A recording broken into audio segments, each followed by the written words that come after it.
So this is mainly a session about JEA, just enough administration, but how you can use it to sneak in some DevOps practices at work. So we'll just go through some bits and pieces and see where we go along with this. Once again, thank you very much to our sponsors. I organise some events like this and they don't happen without lots of sponsors. These venues aren't cheap. Coffees are phenomenally expensive, you'll find out, to provide for 80 people for a day. So thanks again to Ticketmaster and G Research. Go and talk to them. They just like to see that people are paying attention to them, and it really helps. So we'll have another one of these in a year's time. My name's Stuart Moore. I'm based up in Nottingham, working in IT for 20 plus years. I've worked with almost all operating systems. I've even done my time with OS 400 and stuff, and almost all database platforms. And now I seem to spend most of my time gluing them all together across clouds or different infrastructures, mainly using PowerShell. I run the East Midlands SQL user group, and I'm also co-organiser of the annual SQL Relay 5-day tour of the UK of conferences, more on which later. Contact details. If you want to get in touch with me about anything afterwards, feel free to ping me an email. If you've not made notes of them, just grab me, I'm here all day. I tend to stand out, so feel free to tap me on the shoulder. So, you've got the age-old problems everywhere you work if you're not already doing your DevOps stuff. You've been to a conference like this, you see some really new technique, and you want to put it into place. Your management aren't that interested. What's the point, they say? Your colleagues, no, we like it the way it is. You can't find a suitable, easy project to demo it on. You know, DevOpsing your finance system seems like too much effort and too much risk. And you're swamped with all those small jobs. We all get them. The helpdesk sends a ticket through. Can you just enable this account? The next one comes through. Can you just update this table? And you never get a chance to do anything interesting. I think we've all seen that. Those problems actually contain the solution to help you get your stuff in. Automate fixing those help desk calls. If you answer the same help desk call more than twice, write a script to do it. If you do it more than 5 times, find some way of getting someone else to run that script for you, or another system to run that script for you. You know, it's quite easy. You're already doing the fix. You know the steps. You know how to test if it's the problem and how the problem's fixed. So you've got a solution. You've just got to write an automated script to do it, and you've got your testing. Once your colleagues see how much time you've got to do interesting things, they'll want to know how to do it. They suddenly get very interested at that point. Once you've got the entire team doing more interesting things, management start noticing that there's actually more of your time to do things that actually add value to the business, and that's what the management want to see. Helpdesk tickets, yeah, it's a nice metric. It's adding value to the business they really want. Job done. You've got them sold on it. Management will like it. They'll start wanting you to encourage it onto other systems. Is that DevOps? You've ticked all the boxes. It's important code. You're going to be source controlling it, so it's checked in. You can revision it. People revise it. Testing. You can be relying on these scripts. You have to test they do what they say they're going to do. Improve feedback. You can put telemetry in there so you know how often these scripts are being called. How long are they taking? How often are you actually doing this? You've got the feedback. Automation. If you've got a script, you can set it to run regularly, or someone else can run it for you. And you get the fast delivery of this stuff that business actually want. All of which are the various metrics that you'll find in various books by the great and the good about what makes DevOps. That's the wrong button. And that's out of order. But the stuff I'm going to look at them today, JEA, is a... Yeah, please go them all around. Right, we'll start with JEA, I'll go back and come back. JEA, just enough administration. It was brought in strength in PowerShell 5 and Windows Management Framework 5. So it's very common unless you're running something very ancient at the moment.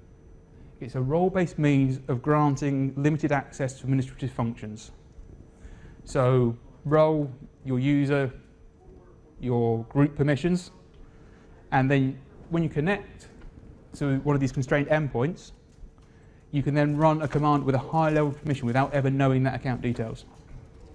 So you could connect to an endpoint and you'll be running with a local server admin account, but you don't have local admin on that server. You can also do it with domain admins if you really want to. These endpoints could also limit the access that the user connected has to various commands. You could restrict a helpdesk user, for instance, to only having things that start with the get verb. So nothing destructive. Your third line support will get and set, so they can actually do the changes. And then someone else may get the restart ones as well, so they can really screw something up. Yep. And you can have it set to different users. So like I said, the helpdesk connects to the same endpoint, they get read-only. Your latest support team connects, they suddenly get all the power. So where this one comes in is not just for the sort of the help desk, where you necessarily want to limit users who don't have the full knowledge. It can be useful for admins as well. You know, I'm sure a lot of us here over the years have grabbed a lot of permissions. You know, I walk around at work, I've got root access to most of our Unix boxes tucked away somewhere. I've got domain admin and various domains, but I don't need them for 90% of my job. 90% of my job, I use my standard user account. So would it be better for me to go through an endpoint when I need that permission? It ensures that I only run the right commands against the right systems. I'm sure we've all had finger trouble and typed it into the wrong, well, certainly if you're using telnet windows or SSH, it's very easy to get into the wrong command. And everything's logged for you. So if you suddenly have to call away, you can find out where you were when you get back. So you don't think of it as just a way of helping other people out. In fact, Microsoft are pushing this now as a method of security. Obviously, the quickest way to compromise some security is to compromise an account. If your account doesn't have permission to do something, it can't be compromised. Well, it might send an email to your boss for you, but it's not going to wipe the domain out. So, constrained endpoints are where it all starts. An endpoint is what you connect to with a PS remoting session. So you're already using those. They're managed by the WinRM system service, and these can be constrained by the permissions of who can connect to the endpoint. So your normal Fred can connect, Bob can't. Which commands are available to the connected user, and which language features are available to the connected user. Now let's just drop into a quick demo. So all this code will dumped up on GitHub afterwards. I thought I'd use this to debug. So this machine is standard Windows 10, nothing extra on it. Endpoints are handled by PS session configuration. And on a standard box, you will find you've got 4 endpoints straight away from Microsoft. Microsoft.PowerShell, Microsoft.PowerShell 32, Microsoft.Windows.Server Manager Workflows, and I've skipped one, Microsoft.PowerShell Workflow. They just come out of the box. The 32 one is 32-bit PowerShell. So if you want to quickly run some code in 32-bit PowerShell, just connect yourself with the configuration name parameter into the Microsoft.PowerShell 32 endpoint. You can prove to yourself that they're 32-bit and 64-bit, but they are. And by default, you'll go to the 64-bit if you're on a 64-bit OS.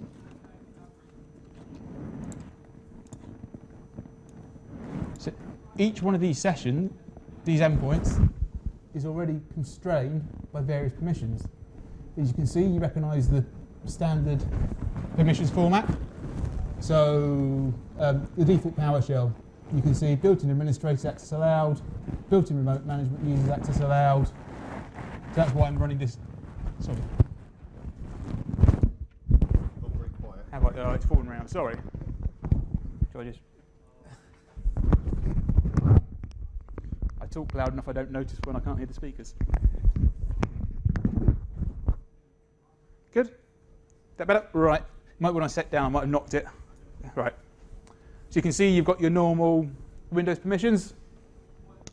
So the built-in administrators is why if you want to loop back to your local machine, you have to do it in a UAC elevated window. Hence, if you see I'm in an administrator ISE session, because you actually want to make sure you're part of the administrators group when you go locally.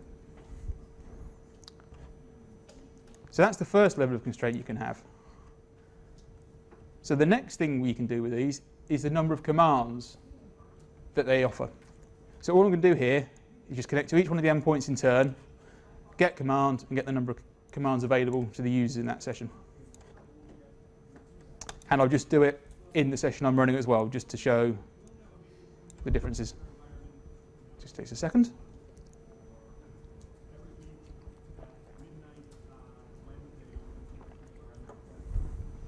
The error message you see is expected, by the way.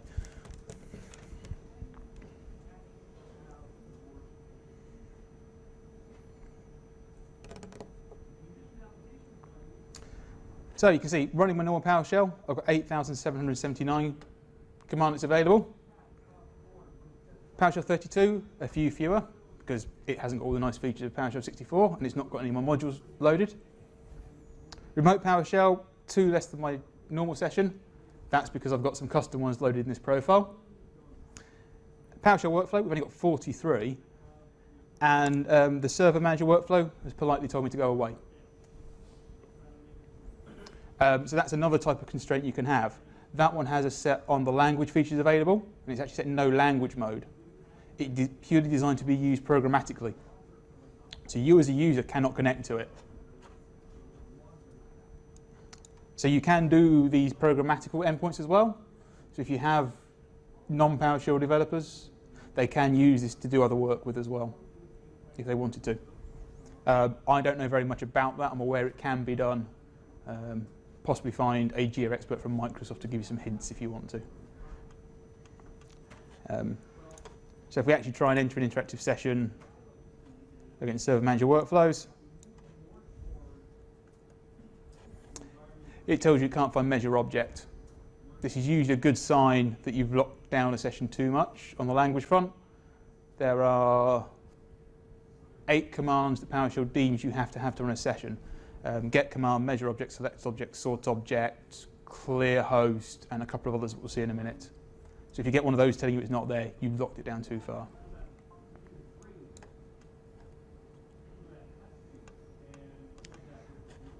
So if we connect to the workflow session, as this is constrained,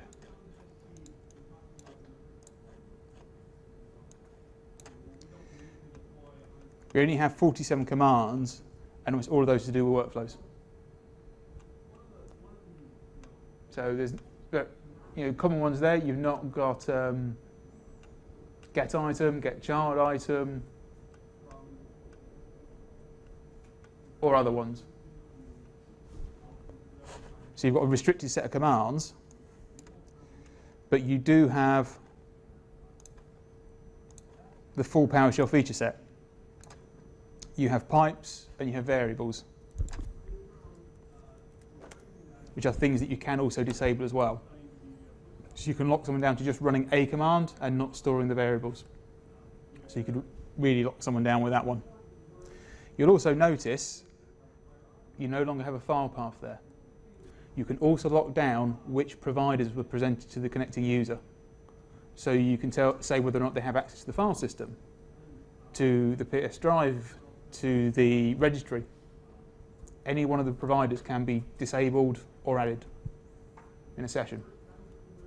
So this, by the way, defaults to your if you've got an account on the machine, it will default to your document session. So if you've not got the file system provider added, but you've got something that will write out an object, say someone's giving you out file, it will just drop it locally to users/username documents as normal. It's just hidden what you can see and move around, but it will still try and fix it.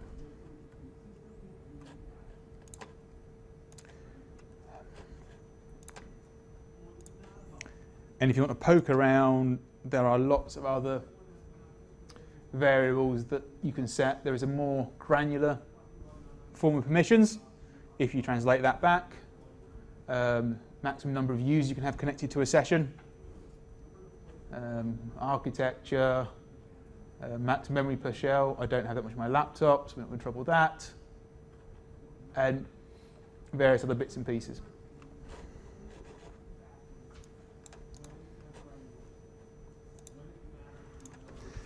So that's great. Those are the constrained endpoints that come out of the box.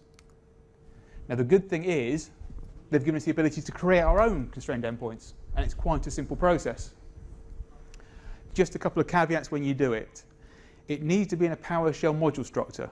So just a really basic structure will do. Basically you need a folder that contains a PowerShell module manifest and a folder called role capabilities with some files in it that we'll go through in a minute. It needs to be in a standard module location, so anywhere in $env:"ps module path will work. Good idea to put it somewhere where users can't edit it. If you do have people who are admins or some bright permissions, or you put it in their local folder, they can go in, change something, and potentially elevate their permissions. So I tend to shove it under the Windows PowerShell 100 it's well hidden there. So you add a role capabilities folder to that module structure, and it must contain one PowerShell configuration file, PSSC. The extension is mandatory. It will be checked when you try and register it. And then 0 or more PowerShell role capability files, PSRCs. A session configuration you must have. If you only have that, everyone runs under that session configuration. If you put role abilities in, for each role you add a PowerShell role capability file, which is why it can be 0 or more of those, but you have to have the session file. Configuration changes when you modify these files. The session config configures the endpoint. So when you make a change to that, you have to re-register it on the server. That means unregistering the existing endpoint, registering your new session config, and restarting WinRM. So it will disconnect any sessions connected to the endpoint, which makes sense because that session applies to everyone connected. If you've changed that, all those sessions now no longer meet your spec. So from a security point of view, that's exactly what you want to happen. If you've granted too much permission to a user and you change the session config, you want everyone out, and when they come back in, they've got the correct permissions. So just be aware, when you republish one of these, it will break any sessions people have. Role capabilities, on the other hand, you can just upload the file and save it. And the next time the user starts that session with that role, they will get the new permissions. The reason for that is because the roles are below the session object. If you want to, you can restart WinRM at that point and it will do the same thing. You just don't have to.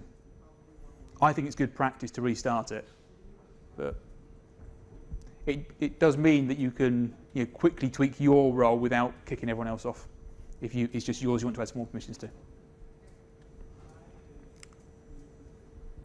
So the next couple of slides go through some of the features you can set, but it's probably going to be more fun if we go through them with some examples. Like I say, this is more of just you can have it after the session and it quickly runs through what the bits and pieces are.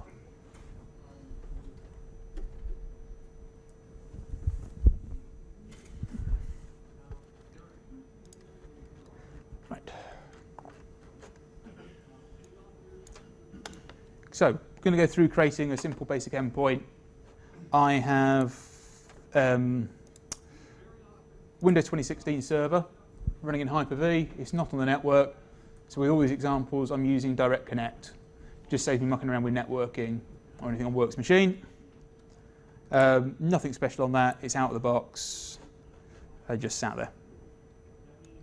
I've created some local users I tend to use for testing on there. They've all got a really secure password. As always, I thought, well, everyone uses password one, I'll go for something different. So I look at my screen, it's easier. So I just build those credentials. Sorry, let me just... Yeah, I did remember. So at work we can actually use VMware more than we use Hyper-V, and those modules tend to be loaded above my Hyper-V one, but I did take them off on the train down. VM started. So first thing we're going to do is create an empty module structure.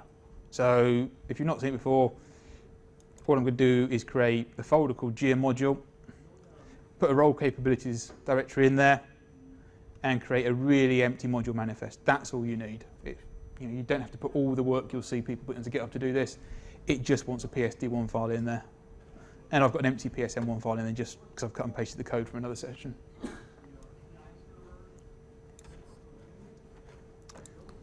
Let's get all of that.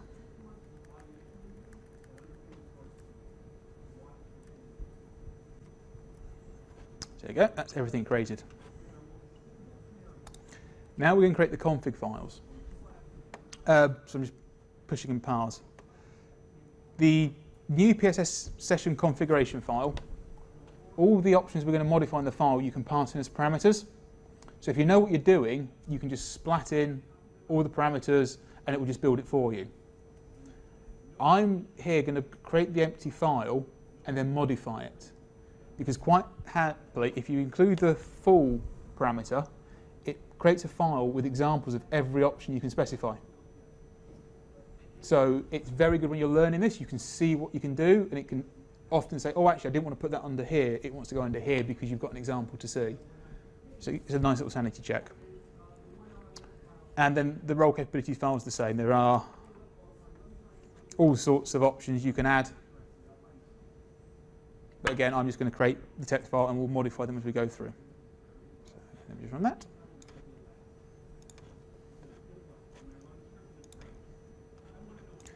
Okay, and then the next thing I'm just going to, in the background, is I've just got a function that registers this all on my remote server. So what I'm going to do is every time I run this, it just copies all the files from my local machine across the direct connect session into the VirtualBox, and then invokes a command on there as the admin user to unregister, register, and restart WinRM. So it just makes life nice and easy. So if you see register demo module in any of the code, it's my own internal function. You're not missing anything from your PowerShell.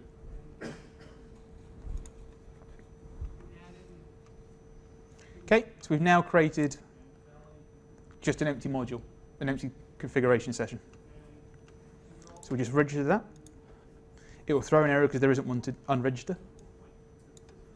Okay, so just run through. It warns you whenever you do an unregister or register PSS session configuration that WinRM will probably need restarting. So I just put it in, and you get a bit of information coming out saying you've created a new session on which machine, and it all comes through. So now we'll connect to Alice, who's the admin user on that box. Interactive set. Oh, sorry. Pushing through the configuration name. So that's just taking the module name, which is JEA module, which means she's now connected to that endpoint, not the default one.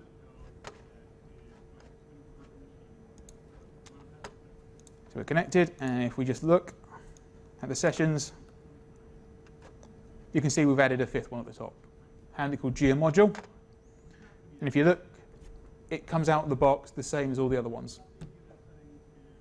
There's no difference. So that's it. You just created another PowerShell remoting endpoint. So Harry has no permissions on the box. He's just a standard user. He's got his standard session as well. We've not blocked anything yet. But we're not elevated anything to him because it's a non-domain joined machine and he's in the users group, he gets to connect anyway. So don't worry, that's not opened a security hole he didn't have beforehand.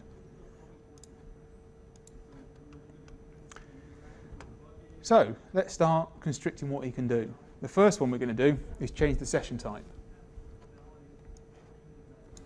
If we change this in the config file,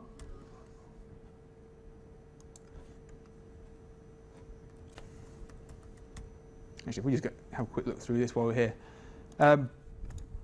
The session config and the role config ones are actually pretty readable as far as config documents go. Plain text, no real spacing or indentation to work through, just some declarations and then some simple strings afterwards. And all of this you can pass through and change as and when you want to. And this is the nice thing about doing it the way I've done. As you can see, it tells you what's going to do it and gives you an example of the value. So if you decide you want to do something, it's very quick to pick it up by just reading through. So I was looking for language mode. No, I was looking for session type, sorry. There are a lot of things you can...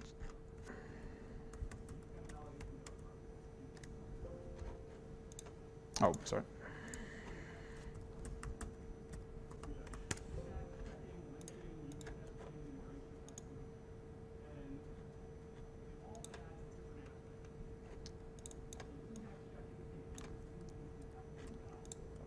Okay, so you take a while to find things if you do have this. If once you know what you're doing, splatting does improve things because you just splat over the top of things you've already set. So now we've made that change. What we've just done there is just change the session types. At the minute we're on what's known as full, so that gives you the full facilities of PowerShell. So it's now set to restricted remote server, which does some limitations on the command list you'll see. And we're going to add a role definition. So this is where you start saying which user and which roles. So again, it's very simple. You have the identifier of the role. So in the domain, that may well be Contoso/Harry. And then you have the role capabilities they're allowed to have.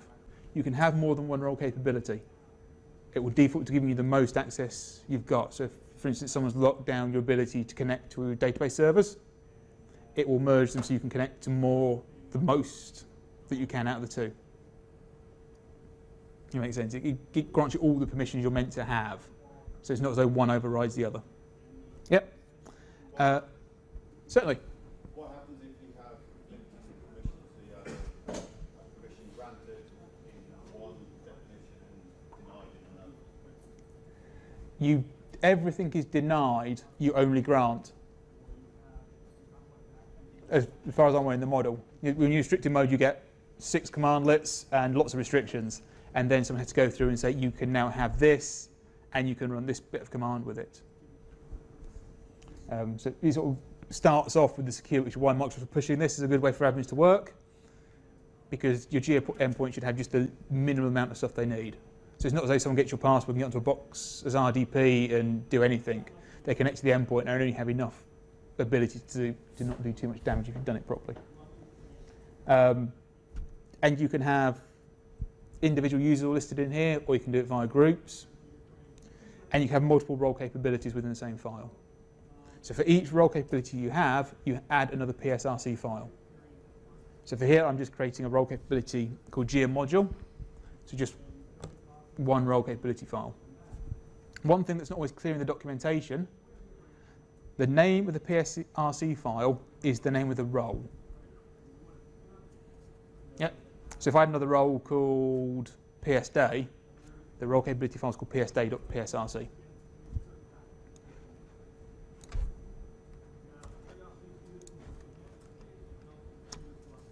That here.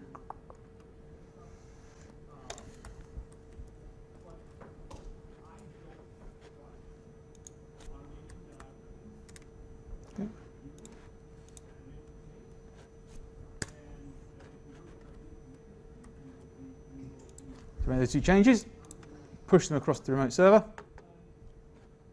Give that a second to refresh.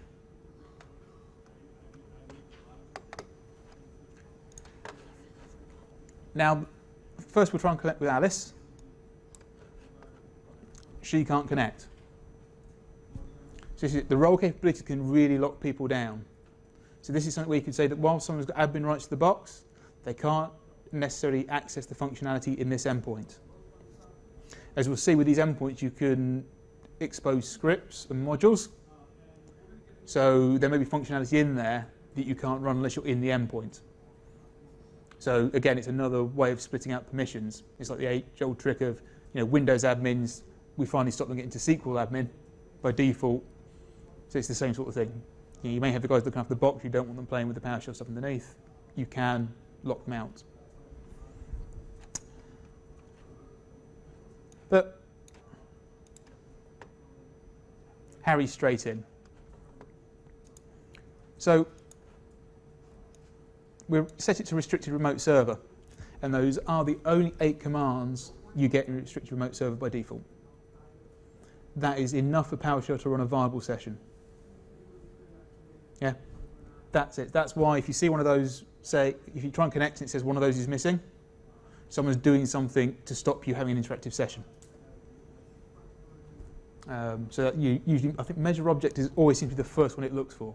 So I'm not quite sure what's happening under the hood, but measure object finishes, but I've had select object whinge as well. And it's annoying because you get used to some bits and pieces and you just don't have them. Yep, so to do this is, it's some way where you'd expose a command and it's just enough for someone to get in and run that. They can't then start mucking around with it or piping around storing variables. Yes, sir? Sorry, awkward question, man. Because everybody else is shy. You're allowed to ask as many questions as you like. Is the method available? So if Right, the question was, are you able to run it as a method? So you mean...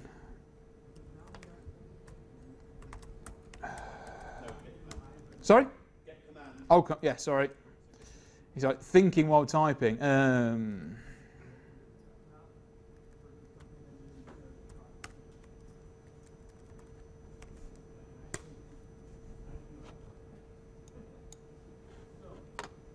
I think it's going to have a little lie down at that point. Yeah, it does hide a lot of those as well. This I'll come into in a minute, but this is really restricted. You don't have run spaces. It won't load DLLs or any classes that aren't specifically specified. I got caught out by this as one of the demos. I was going to use the DBA tools module as one of my examples. It was working great last weekend. I then updated it no longer works. And I've traced it back to the fact we now have a lot of system types loaded, and you've got to add them all individually. So I need to write a script to try and do that again.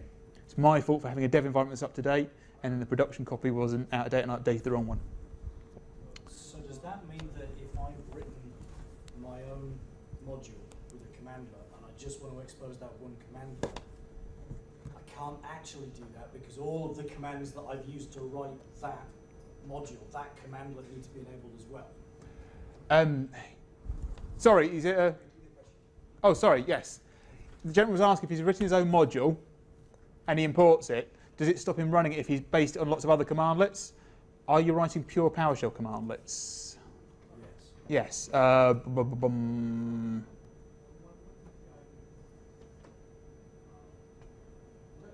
Does. I think you can import them because it imports stuff behind the scenes, because you can import modules, but you won't have the import module keyword.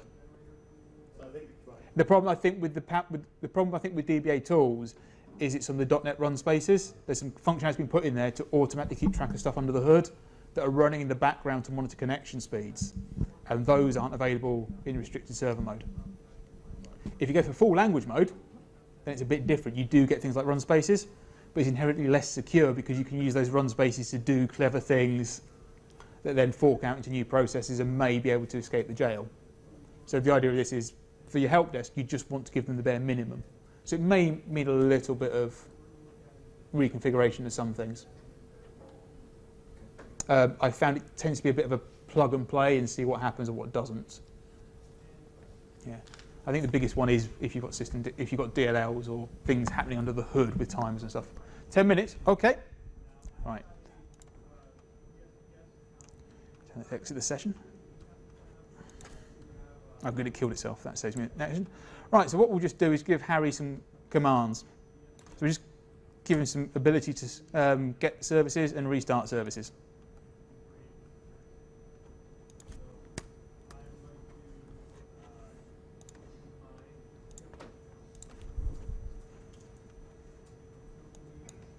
Yes, that's re-registered. Okay, there's Harry. Now he's got get service. And he can run restart service. But it says he can't do that. Cannot open bit service, cannot open DNS cache service. That's because he's still running as Harry. And Harry has no permissions on that box because he's just a user. So the next one we'll set is set run virtual account equals true. And that goes into the session config.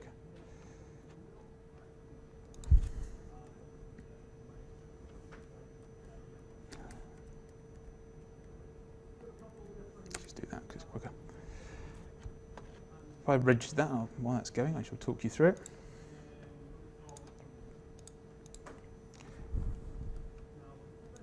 You have the option to tell it to run these commands behind the hood as a virtual user.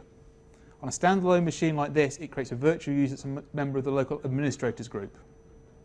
On a domain join machine, it will run as a member of the local domain admins, the local admins group on that machine. If you remote to a domain controller, it will run as a member of the domain admins group, because there is no local administrators group on a domain controller. It's purely the local admins. Yep. So that gives you that would then give you a lot of power So you want to be careful about having endpoints onto domain controllers just because it's quite a large way up. You can also tell it which virtual account groups it can have permissions into. And you can use group managed service accounts if you're running under a domain. So this allows you to have commands on a single box that then you can push out onto other servers. If you try and remote off of the box and you're not running group server managed, it will run under the computer identity. So if you give that permissions on another box, it will connect, but in general you don't. So use a group service managed account. So that's gone in. So that's registered, we'll reconnect as Harry.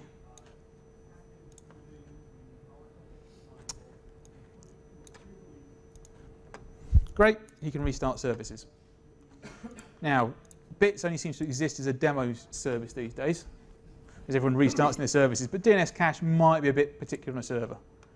So what we can do now is we're going to change the visible commandlets, and instead of just giving you restart service, we're going to put a wrap around restart service, and we're going to put a filter on the parameters. Create a parameter set, validate set, and this is just a comma delimited list of service names, and you can only restart services in that validate set. So we're just going to let them restart Bits. Power. Sorry? The power. Oh, the power, yeah. It may be that you've got an internal service that you want visible commands. But also AD, think about AD command. That's it. You can also force parameters. So if you want someone to say use get AD user, you could enforce a filter on it. Or enforce a confirm. So you can make Harry have to say, yes, I really want to restart Bits. So when you say enforce... You can set the parameter to true. Right. Or so I'm actually setting what the value of that parameter is, or I'm forcing him to add that parameter with a value that he wants. Yeah, that's it. You can wrap these up however you want. You can redefine the functions as a proper wrapper function. So you restart service, function, parameters, blah, blah, blah, and then pass it through to the underlying one. And at that point you could say, confirm equals true, filter equals whatever, and that would be enforced as well. Yeah. I'm just doing it quickly here with these validate sets, but you can overwrite functions and parameters as you want.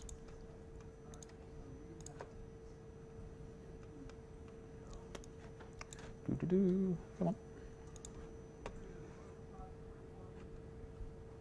Did I actually save that?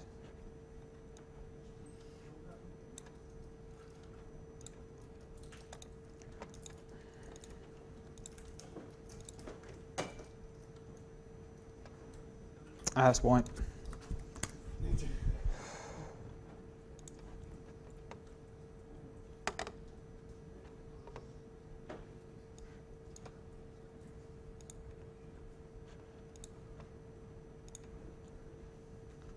So restart Bits works fine. Restarts DNS caches go away. You can do pattern matching on that as well. So again, in the get AD user example, you could say they can only find things that start with, I don't know, if you've got departments at the start of your usernames, you can say just people with fin at the start, so finance users. And because you've got piping, it will follow that properly, so there's no getting around it. It's just looking at the name parameter that goes into that, so even if you try and pipe it through or do something else with variable substitution, I've got 5 minutes. Let's carry on through.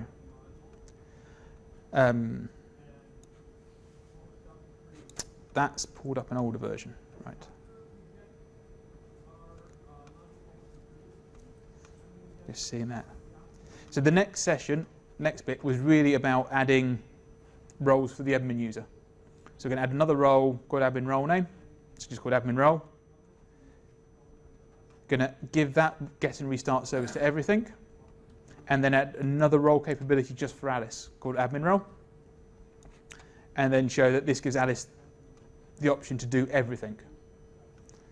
And then we'd look at transcripts. You can enforce this. You can tell it to log everything the user does. It does this in a lot of depth. I mean, you get every call within the function. So this could be handy if you want to see what people are doing or keeping track of yourself. By default, it asks you to put in the transcripts folder. They're just text files, so you can go in and read them with Notepad, or text mine them if that's your thing. And all I do is put it in, and then run a session, copy all the transcript folders back, and have a look at them. WinRM doesn't always release its grit quickly on a transcript file, so it's probably good if you're running it in production. 10 minutes after the session's finished, you can put it off. But if you're doing some testing, restart WinRM. So I just use my registered demo module function to get around that, pull them back, and look at them. And then the last bit was going to be, but let's see if I can get this one through quickly. We've got 4 minutes yet. 4 minutes, okay, we might get this one through. That's going to JEA module, that's good. I'm going to put in restart, stop service, start service, all with the same, only restarting bits for Harry.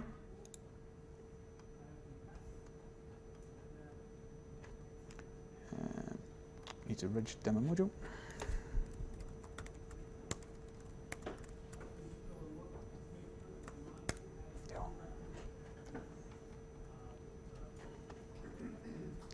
So what we're going to do now is create a session as normal with the configuration name and permissions. We're going to then import the session with the prefix. And this is what's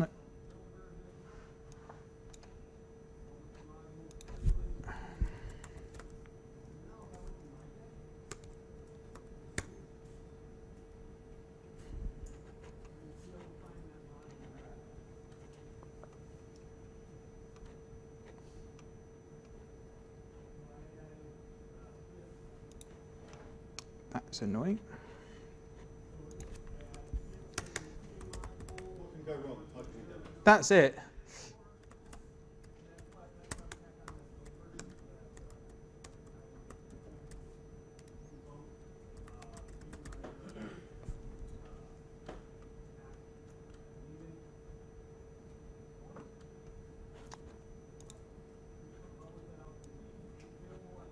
I think I see why.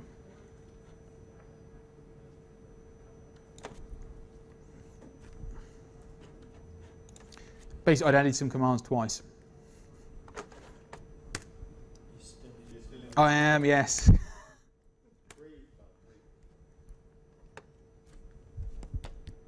I really should write something to change the background color of the host when I'm doing that. Right, let's try this again. Import JEA session. Import PS session, don't throw an error.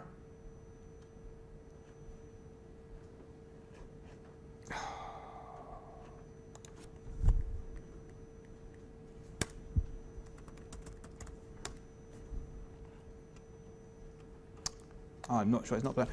But with implicit remoting, you take a remote session, you import it, it creates a temporary module, and you get all the commands in the remote session running on your local machine. So if that had worked, it would have prefixed all the commands after the verb. So you would have ended up with a get JEA service, as well as a get service. And just running on these commands from 26 downwards would be run on my machine. But get JEA service would implicitly be connecting to my JEA server in the background and running the command against that.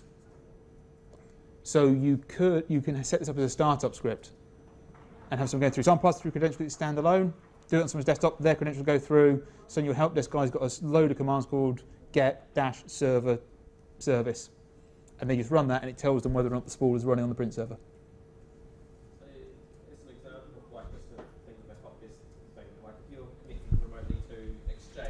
Yes. And Office 365, and then you connect to your local one, you could actually have two sets. You can have you could do, in fact. Running simultaneously within the one session. Yes, repeating the question. The gentleman was just asking about importing the commands back from Outlook and SharePoint, and then using another session. That is exactly how Microsoft run everything in Azure at the moment. You're implicitly remoting onto their infrastructure and having the copy of commands come back to you. So you could then re-import them back into another session if you wanted to. Oh, yes. And the Office 365 Yeah. So you prefix them with 365 in local. Yes, you could have multiple sets. Yeah. So if you're running, I don't know, if you're hosting lots of, not hosting these days, but managing multiple corporations' email accounts, you could have, get something Bob's and get something Fred's, all with the same commands and bring them back. Yeah, so get Office 365 Yes, exactly. Yes, that's one thing. This implicit remoting and JEA stuff is what underpins how you manage Outlook and SharePoint in Azure these days. So Microsoft are dog fooding it, they're using it, and it scales. And I've been told to stop. Well, I was going to say, if you answer the question quickly, I can give one more question before we need to get Jeff set up, but then we'll need to get going and give you guys coffee. So is there one more last question? Yes, question just here. Right. Could you import the phosphor module? Have you seen the Yes. phosphor GUI module? If you did that, would it show all the commandlets, or would it just show You the can commandlets you can do that yourself. No, it's not gone. You can do. There we go. That's the example. So if you had a module, you can say msdtc all commands, msdtc all the get commands, or just that one command. Just because I've got two things I told Rob I'd do. There are drinks tonight over at the Red Lion, starting from 6, beer and food, and just quickly on my one. Oh, my relay slide's gone. That's cool.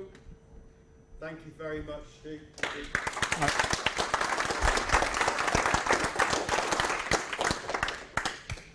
So folks, we've got now